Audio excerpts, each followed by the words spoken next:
Hi, everyone.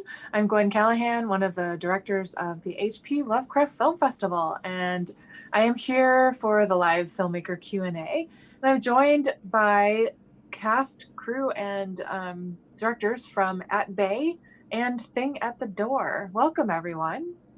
We have Brenna Dixon, who is the composer for At Bay, and Mason Campbell, the writer, director, producer, and actor in At Bay. David Yama and Isaac Handelman, who were co-producers of Thing at the Door. And Isaac also wrote and directed it, and David was one of the main characters in it. And Benjamin Smith, who was part of the crew as a group and also as a supporting actor in Thing at the Door. Welcome, everyone, and thank you for being here with us. Thank you for having us. Yes, thank you. So, yeah. So Mason, was this the first film you've ever made? This is the first set I've ever been on. First that you've ever been on. Yes. And have you had experience with any aspect of filmmaking, or was this just like everything you just jumped in? I'd been a screenwriter for about a year prior to that Bay, and I'd signed up to work on other projects. I'm studying film at UC Santa Barbara right now, but right before COVID hit, I signed up for a lot of projects, and then, of course, wasn't able to get on any of them, and then decided as COVID was, I guess, not winding down, but getting somewhat better, decided to go make my own with a few friends. Nice. And how many people did you have helping you with the film? I believe we had 6 on set, and then Brenna as composer, me and her going back and forth in post. I believe she also had 2 others helping her do the recording of the music. Okay. So 9 total. That's a small crew. It's very small. For your first time. Yes. I'm always interested for first-time filmmakers. You've never been on a set. Like, how did it go for you? Like, was it really challenging at times? I mean, I'm sure it was, but did it seem like, oh, this is easier than I thought it would be? Or was it like, this is way crazier than I thought it was going to be? I would say that it was easier than not easier. It was less terrible than I thought it would be. And it went a lot smoother than I expected. But I really kind of learned what I was doing as I was going. He couldn't be here today, but my producer, Michael Tran, has had a ton of experience. So he was there as my producer and AD to kind of guide me through the process. And after a few hours into the first shoot day, I kind of got the hang of things, and then we were able to roll through. Shooting the night scene was really difficult, though.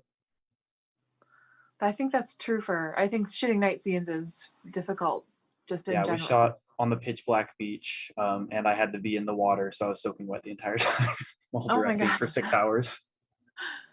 Oh my goodness. Yes. So what, are you a Lovecraft? I mean, I hope that you're a Lovecraft fan. You picked the music of Eric Zahn to adapt. Got a giant Lovecraft book under my coffee table. What drew you to this particular story to adapt as your first film? So it started with, we have a festival here at UCSB called Real Loud that is all student silent films that are under 10 minutes. And I wanted to make one and didn't really know what I wanted to make, and then thought about that story, which centers around, or it's about Eric Zahn, but it's not through his eyes, but he's a mute. And I thought that works perfect for a silent film. And then I wanted to just make a somewhat modernized adaptation of it. So I'm about doing that. And then in your cast, because you gender flip, it's Erica, and we've seen some Ericas on adaptations. Was that a conscious choice, or was that just the actress was available and so you kind of rewrote it? No, it was initially gender swapped in the first script. However, the actress Audrey, she's one of my friends, and I kind of just based the character on her to begin before I even asked her to play it. So there wasn't any like great reason behind why I gender swapped it. I thought it'd be an interesting thing to do, and she kind of inspired me for it in a lot of ways. Nice. And Brenna, with the music of Eric Zahn, were you familiar with the story already? Briefly, I definitely took the chance to reread the story again to kind of get a feel for the mood of the story, and then also compared that to the script that Mason provided for me. And then I started off composing the violin music, one because they needed it for filming, but also because I had to hire a really good friend of mine from university. His name's Sang Mil Ing, and he's an amazing violin player. So he helped me to record the parts for the film, and then we just kind of Mason and I had to kind of work together to sync everything up after he finished filming. And then from there, I just kind of allowed the music that I created for the violin to kind of help shape the mood for the rest of the score. Nice. It was very haunting. I enjoyed it very much. I Thank always you. like to see with the adaptations.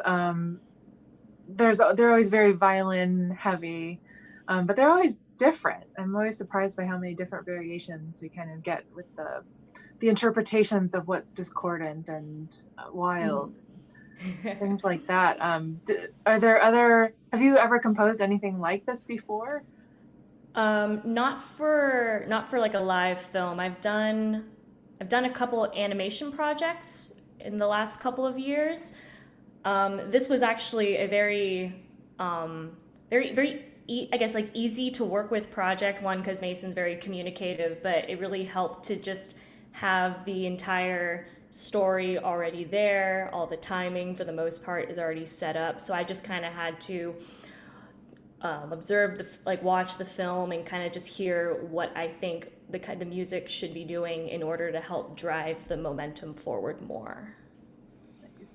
Nice, nicely done. Thank you. I'm gonna come back to you guys, but I'm gonna move over to thing at the door.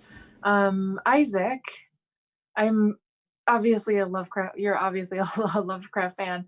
What drew you to this story to adapt? I'm always curious about because there's so many stories that Lovecraft has written, but it seems like we get kind of clusters of adaptations every year that are kind of variations on similar stories. Like the same stories get adapted quite a bit. Is this one of your favorite stories, or is there a specific reason why you chose this story?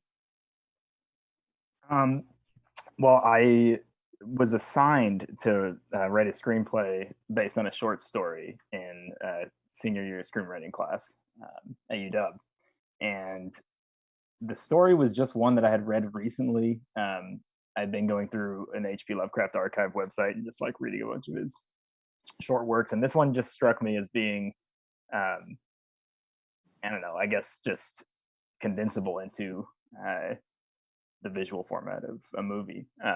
And my partner in screenwriting and directing, Max, who's not here right now, he was involved in the adaptation process, and we really wrote the script together. And I think it kind of became um, something other than just a totally faithful adaptation over the course of our iterating on it.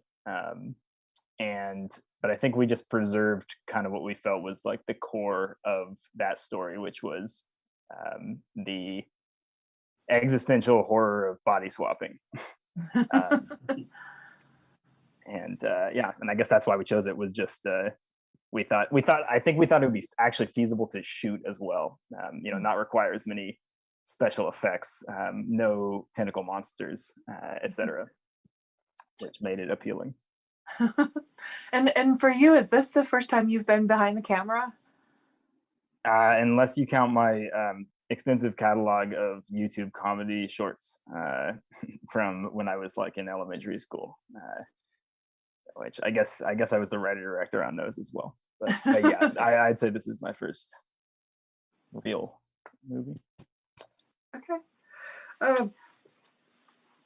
It strikes me that this film relies like quite a bit on the performance of the actors portraying the characters to really bring you along that journey of like establishing who they are and then being able to act as the other character. And so this question is for David. How did you find performing in this film and interacting with the other actors? Like, what was that like for you? It was a really interesting timing. Like as Isaac said, so we both went to UW different years in the cinema and media studies field, I believe. Like both of our degrees are in that. And so coincidentally, I was also at the time studying acting at UW, and we just happened to be like wrapping up classes on switching each other's roles. So we were like during class, like we were literally, you'd act a certain part and you'd really be focusing on that, and then one day they'd ask you, switch it up. Now you're going to be that person's character, and the other person's going to be your character. And so it was kind of fun doing that. I think the more challenging part for us as actors was coming back to it because the pandemic hit right in the middle of production. And so we all had to walk away with like remembering what our hair was like, remembering, what was my persona of that character. Because you literally had to like ask, can I look back at some of that footage? I don't remember exactly what my performance was like for that character, and I don't want it to change for a particular character quite yet. But yeah, no, it was interesting to really consider that after reading the script when I sat down with Isaac and Max. I get to switch characters, so this is going to be interesting. But yeah, it was challenging that we were going to have to do that. Mackenzie, who's not here right now, she played Abigail. She had a lot of different character swapping I think she had to do in terms of her persona. So yeah, and then we had to come back to it. So yeah. I knew it was going to be a challenge like early on to have the three people feel like they were at some point all playing the same character. And I think that, our capacity to give direction to our actors was limited by the fact that our production was operating on no budget, and we were trying to film what we could when we could around COVID. I can very much relate to that struggle, Mason. And so, it was a lot. I ended up being up to the actors, I think, more than maybe it should have, to unite their performances. And I'm really proud of what they did with the power of performance in this. I was gonna ask, so you filmed in what looks like an actual school. Was that a location that you like? What location did you? How did you get access to it? We were in the English department offices at UW, specifically in the office of our screenwriting professor, Sean Wong, who has some special thanks in the credits. So he let us film there while he was on vacation, which was very trusting of him. Thankful. Well, we had several locations, really. We had three different houses. So we actually changed location quite a bit. And there's a lot of challenges that came from that because a couple of the locations were under a flight path. So that Ben can really relate to that because he was the boom operator and the sound guy. So yeah, just the filming underneath a SeaTac air route was quite difficult to get the sound right a lot of the time. Oh man, I used to live in San Diego in two places that had one where the airplanes took off and the other apartment was when they landed. So I can empathize with trying to hear anything under those conditions, let alone trying to film and capture good sound for those things. Ben, what was the supporting role that you played in the film? I played the nurse of the psychiatric ward that I guess you could call him like the main antagonist. His body, at least, was was part of.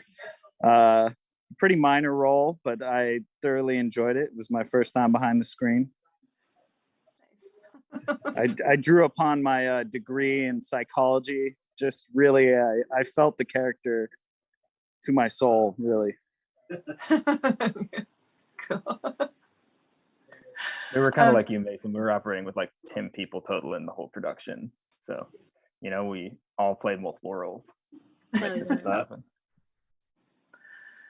So yeah, as independent filmmakers, I imagine that like operating on no budget and just asking all of your friends to help you. Isaac, how did you find the whole process to be? Like, do you feel like, okay, that was like I never want to do that again, or was it more of a, okay, I've got the first one out of my belt and now I know how the second one will go better?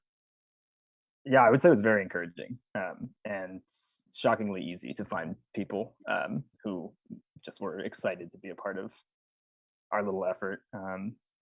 I have definitely met a lot of new people as a part of this whole experience, and feel like I'm better equipped to make more movies on this scale going forward. I know that there are a lot of people interested in film in the Seattle area, and there's sort of an abundance of corporate jobs, and there's much less up here in terms of dramatic filmmaking, and so there's a lot of people who are really, really enthusiastic about those kinds of opportunities when they come up, and it shows. Nice. There's a question in the chat for at Bay. So they're observing that like the music in the films that are adapted are always different, but there are always some interesting similarities when it comes to the discordant notes. And this person said, I thought it would be fun to document how different musicians bring this craziness to film. Were there particular styles or certain sounds that you tried to include to give it an unconventional sound? All right, let me see if I can break that down. I mean, so I guess for the violin specifically, like I can pinpoint a specific technique that I use to promote like an ominous kind of vibe, while also still managing to incorporate some melody that people would remember and it would stick with them. So for the scene at the beach, the violinist is doing a technique called double stop, which is when they use the bow to play two strings at the same time. So I have the violinist playing the lowest string as like a pedal tone, so it just plays the low string indefinitely while changing notes on the next highest string, which gives the opportunity for harmony and allowing for some of those, like what they said, discordant notes to ring out in certain places while still having a melody in play. And the harmony will like come in and out to kind of give this kind of swaying feel with the music. And then at the very end, he's playing like a tremolo, which is like kind of thing with the lowest string, and just glisses up the second string to kind of go, and then it's done. So that's the best I can give you, at least from a technical standpoint. Like taking advantage of the thing, like the idiomatic parts or things that an instrument can do that are very easy to play for that specific instrument in order to make something sound super cool. And specifically for the strings, those are some of those key things that strings can do that work perfectly with the ominous mood that we had to create. If that answers the question. Yeah, that was great. Thank you. Thank you. So I had a question for Thing at the Door with the casting, because the way that Abigail's performance in particular, how I'm sorry, I'm like that thought was half formed. I really enjoyed Abigail's performance. The way that she held her head, the way that she looked directly at the person and the way she spoke really felt um, more masculine than I would expect for, I think, someone that looks like her. I mean, I just think she maybe purposely tried to act cross type or cross expectation for a pretty blonde girl. And I enjoyed that. Like, how much of that was the actor's decision in how to play that character, and how much was that your direction? Ooh, I think Mackenzie definitely. I mean, we told her what we were going for in terms of creating this villainous Eugene character, and how we wanted him to be recognizable, no matter who's playing him. But she definitely went a long way towards the specifics of setting the precedent of what that was going to look like. Mackenzie is very talented, and we kind of joke that she's going to, so go work in Hollywood and surpass us all. But she, I was a dialogue, I guess. It was a group effort, but ultimately she defined that character, I think, and set the precedent that David and Corey did their best to follow when they were playing the same character. Nice. It's interesting. David, are you theatrically trained, or do you mostly do screen acting? Or this was the first screen film I'd ever been in. Theater a bit, and then classes. Mackenzie, who played Abigail, she's definitely done a lot more on-screen work.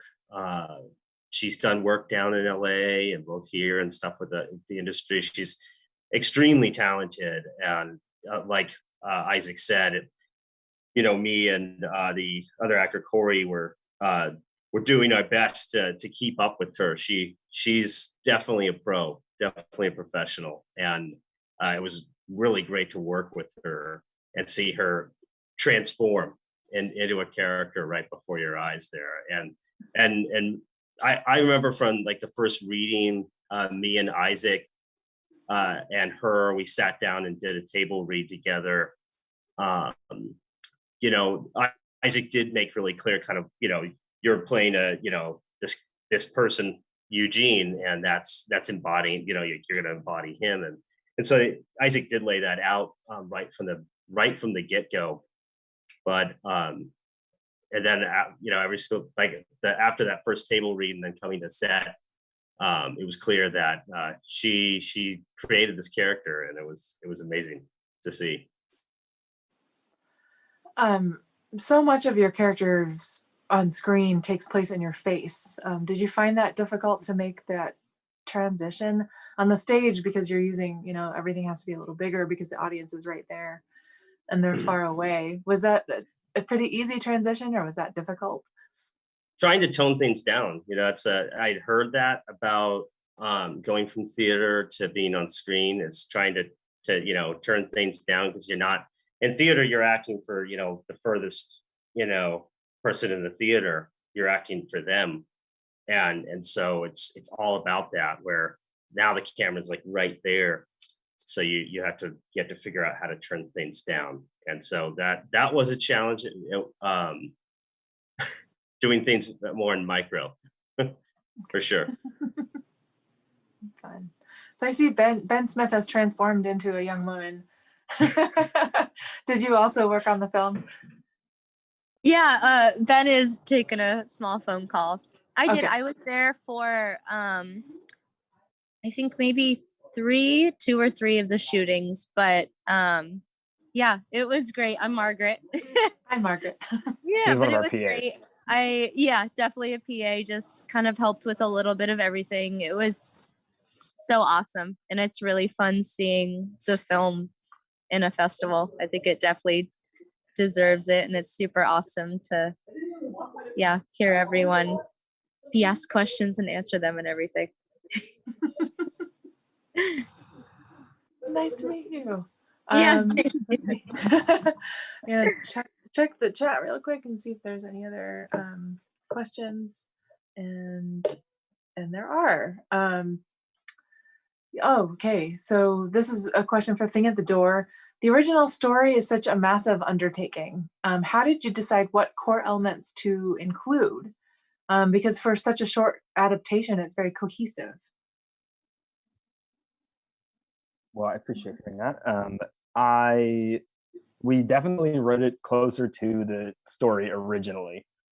There's a few key sequences in the short story, like when Daniel goes to pick Edward up at a rural location and finds Edward sort of breaking.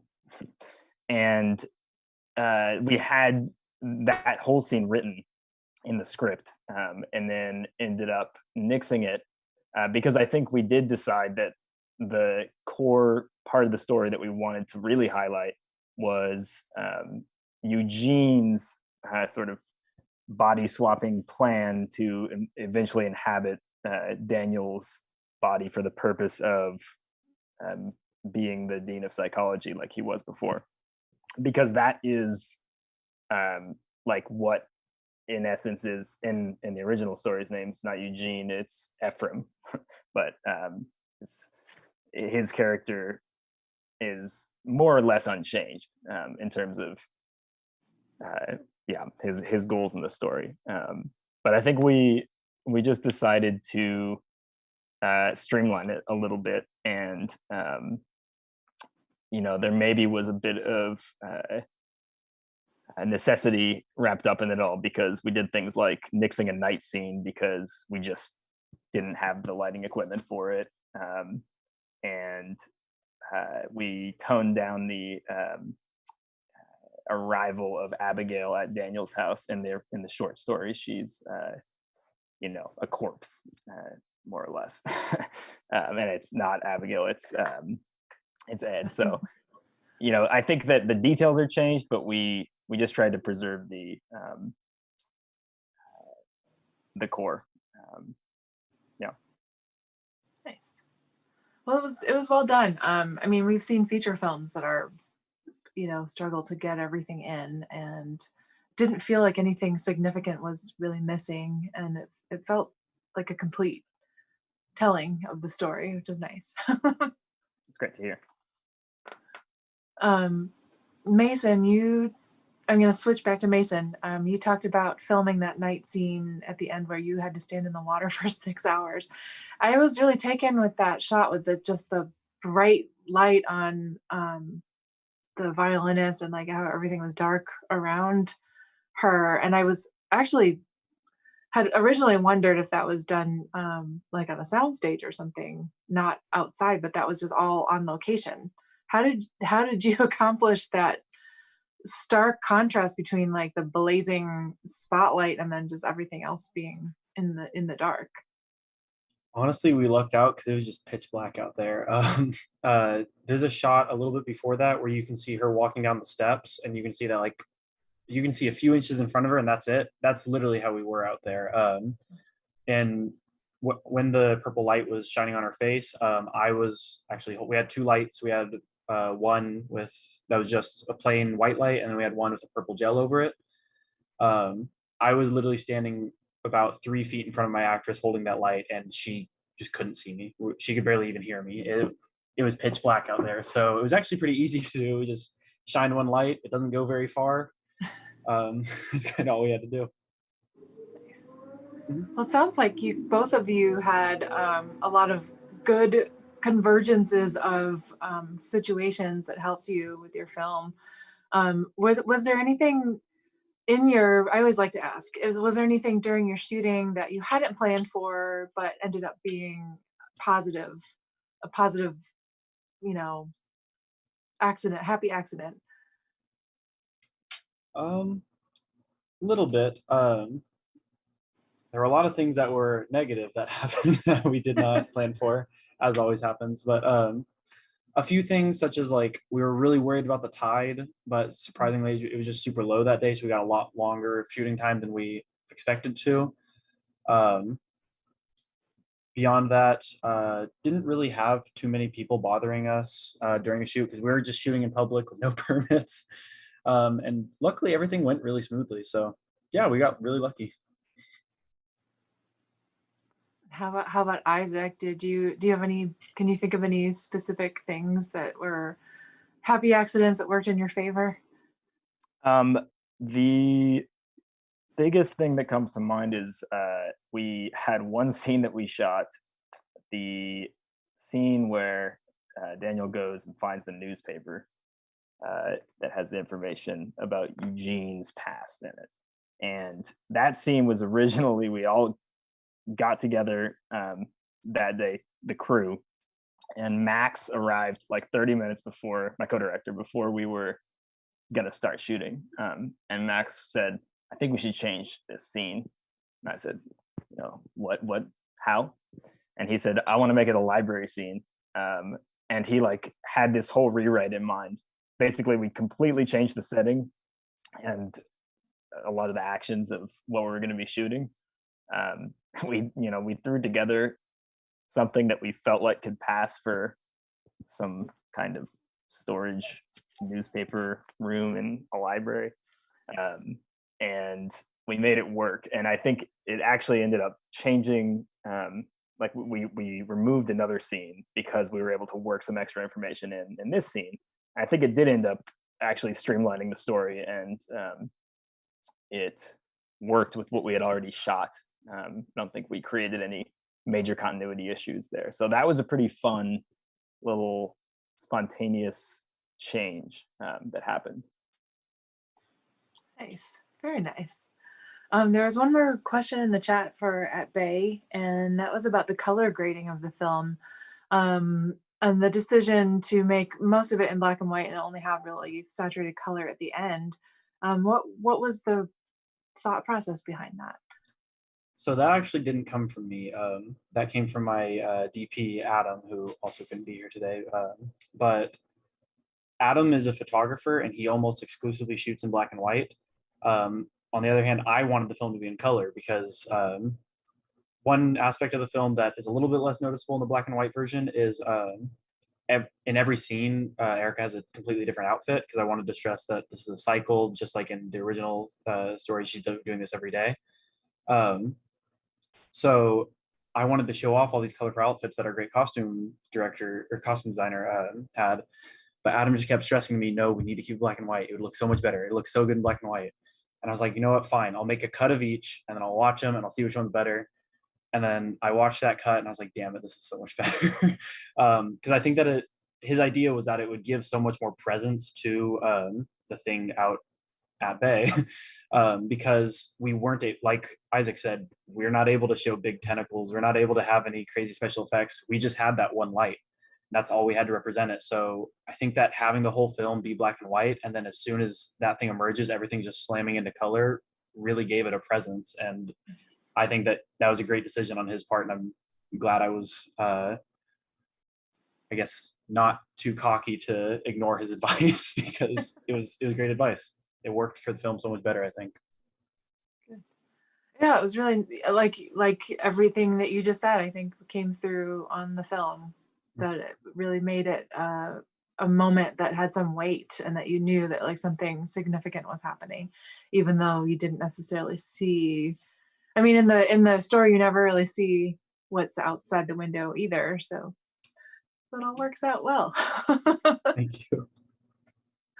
I think we should probably wrap up this Q&A now, but is there anything you guys wanted to say about your film that you didn't get to already say? And while you think about that, I'm just gonna have each of you go and tell us where we can find more of your work online. If you've got a Instagram or something where people can find out about what you're working on next. We like to keep our eye on you guys, rising stars. Yeah, so all I really have to say is I'm really thankful for Brenna. I literally stumbled across her on Twitter. I put out a call saying, like, please, would anybody be willing to compose for my first short film? And she DM'd me, and she did an amazing job. I think that without her music, the film would not be as good as it is. I think that she added so much to it. In terms of where to find us, she can speak for herself. For me, on Instagram and Twitter, I'm written by Mason.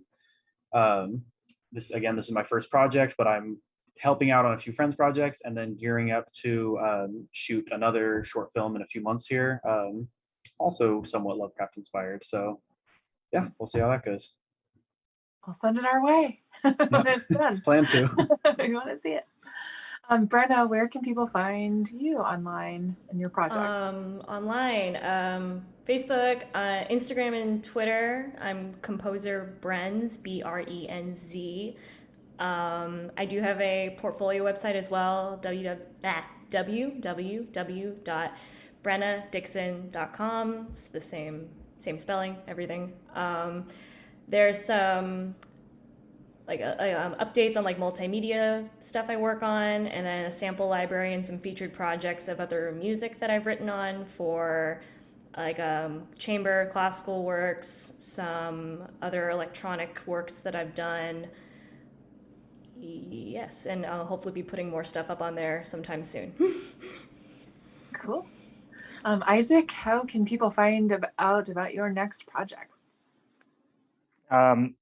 I think your best bet is go like Still Pick Productions on Facebook. Okay. Still Pick. And that's PIC. We got Excellent. another one in the pipeline. Oh, cool. Is it also Lovecraftian or horror? In its own way, perhaps, but no, it's not Lovecraftian. David. David, where can people find you and your performances and projects you're working on? Projects that I'll be working on are under my production company, Still Pick Productions, which is STILL space PIC space Productions. So we got that all started to start working on films collectively and get some local projects done and placed on there. So it'll kind of be a collage of different things that we as filmmakers here coming together are working on and putting together. And so that's where you can find us on Facebook. Cool. We'll work on the other stuff later. And I think Isaac also has his own portfolio site as well.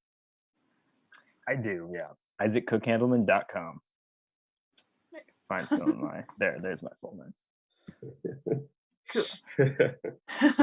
And Ben Smith, if you don't have to share, but if you'd like to share where people can find you online, if they want to find out about your next project or ask you about this one. Yeah, for sure. I'm but a humble elementary school tutor, so I'm not working on too many projects myself. But I'm lucky to be friends with both Isaac and David, and they're both very creative, genius people. So you should definitely hit up their Still Pick Productions, their YouTubes. They're good guys. And Ben's address is 15926 Murphy Avenue. That's Packages, in Bothell. fan letters accepted, please. That's where you can find him. If you want to come and just chat, that's chill. Come on. But don't show up stabbed at his door. So hopefully no one shows up stabbed at your door. I just want to thank you all again for being here with me in this Q&A. One of the things this year that we but we were on one screen of the theater, and normally we would be on 3 screens. So we weren't able to play as many films in the theater as we had liked. But we have found that playing some of these exclusively online not only allowed us to show it to our whole audience, basically, but it also allowed us to really have these in-depth conversations with the filmmakers like Mason, Brenna, Isaac, David, and Ben.